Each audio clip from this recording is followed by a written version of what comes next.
আর একটু জোরে বলেন আমিন। কষ্ট হয় আপনাদের? তারপরে এই কনকনে শীতের ভিতরে আমি দেখছি আমার মুরব্বী বাবা কম্বল ছাপিয়ে বসেছেন, আমি দেখছি আমার যুবক বাবারা বসেছেন, কেউ হাতে মোজা পায়ে মোজা লাগিয়ে বসেছেন। যে যেভাবে বসেছেন আমি প্রত্যেককে ধন্যবাদ মোবারকবাদ জানাই। পর্দানসীন আমার মা বোনেরা যারা শুনছেন তাদেরকে ধন্যবাদ জানাই। দোকানদার ভাইয়েরা, ব্যবসায়ী ভাইয়েরা, শ্রমজীবী ভাইয়েরা যে যেখান থেকে আমাদের বয়ান শুনছেন, আমি সবাইকে সালাম ইসলামের সম্ভাষণ জানাই। আসসালামু আলাইকুম ওয়া রাহমাতুল্লাহি ওয়া বারাকাতুহু। আপনারা কেমন আছেন? ভালো আছেন? আপনাকে আমাকে আমাদের সবাইকে ভালো রেখেছেন একজন, তিনি কে? আল্লাহ। আরো জোরে বলেন কে? আল্লাহ। আজকে আমরা সৌভাগ্যবান, সে আল্লাহর মাহফিলে এসেছি, ঠিক না? সে আল্লাহকে রাজির জন্য এসেছি, ঠিক না? এবার আসুন আমরা একটু কোরআনুল কারীম যে আয়াতে কারিমা আমরা তেলাওয়াত করছি, সে আয়াতের আলোকে আমরা জানবো। বলেন পৃথিবীতে সফল মানুষ কারা? আপনাদের চোখে কারা? আপনারা বলবেন হুজুর সফল মানুষ তো তারা যাদের কাছে চাঁদপুরে বিল্ডিং আছে। সফল মানুষ তো তারা হুজুর যাদের কাছে ব্যাংকে কোটি টাকা আছে। হুজুর সফল মানুষ তো তারা যারা দামি দামি খাবার খায়। হুজুর সফল মানুষ তো তারা যাদের পুরো জীবনটা সুন্দর দামি দামি জামা পরে কাটায়। হুজুর সফল মানুষ তো তারা যারা দামি দামি গাড়িতে চড়ে। না, খোদা কে কসম, তারা সফল নয়। সফল তারা যাদের ভিতরে নবী আছে। যাদের ভিতরে কি আছে? যাদের ভিতরে আল্লাহর ভয় আছে, যাদের ভিতরে আমার নবীর মহব্বত আছে, তারাই সফল। কথা বলে ঠিক না? পৃথিবীর সর্বশ্রেষ্ঠ সফল ব্যক্তিদের মধ্যে এক নম্বরে আছেন কে বলেন তো দেখি?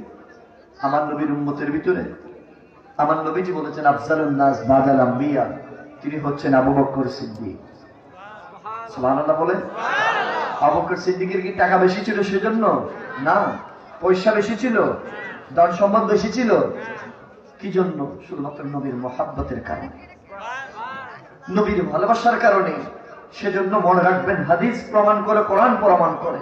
কোরআন বলে যে কুল ইন কানা আবাউকুম ওয়া আবনাউকুম ওয়া ইখওয়ানুকুম ওয়া আযওয়াজুকুম ইলাল আখিরিল আয়াত। কোরআন বলে যে দুনিয়ার মানুষ মনে রেখো তোমরা, যার ভিতরে যে ব্যক্তি তার নিজের জানের চেয়ে, তার নিজের ধনের চেয়ে, সম্পদের চেয়ে, ব্যবসার চেয়ে, বাড়ির চেয়ে, গাড়ির চেয়ে, মায়ের চেয়ে, বাবার চেয়ে রাসূলকে ভালোবাসতে পেরেছে, মনে রেখো সে ব্যক্তি ঈমানদার। সুবহানাল্লাহ, সুবহানাল্লাহ বলেন। আমরা সেই ভালোবাসা রাখতে চাই, ভালোবাসা রাখতে চাই। যদি রাসূল পাকের মহব্বতের শ্রেষ্ঠ ইশকে রাসূল যদি দেখতে চান, যুবকদের জন্য, যুবক মনে রেখো, ইশকে রাসূল যদি তুমি দেখতে চাও, তাহলে পৃথিবীর শ্রেষ্ঠ আশিক রাসূল সিদ্দিক আকবর।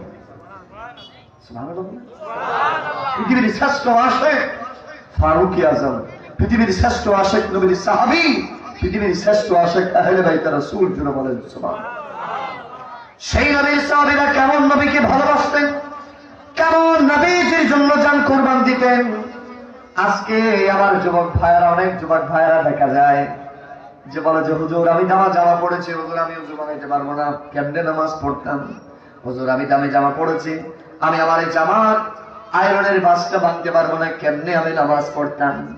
আমার অনেক যুবক ভাই যাদের দামি মোটর সাইকেল আছে, R15 আছে, যুবক ভাইকে ধরা যায় না। যাদের ঘরের ভেতরে যে যুবক ভাই আইফোন 70 প্রো ম্যাক্স ইউজ করে, এর কি ধরা যায়? যে রোলেক্স এর ঘড়ি ইউজ করে, এর ধরা যায়?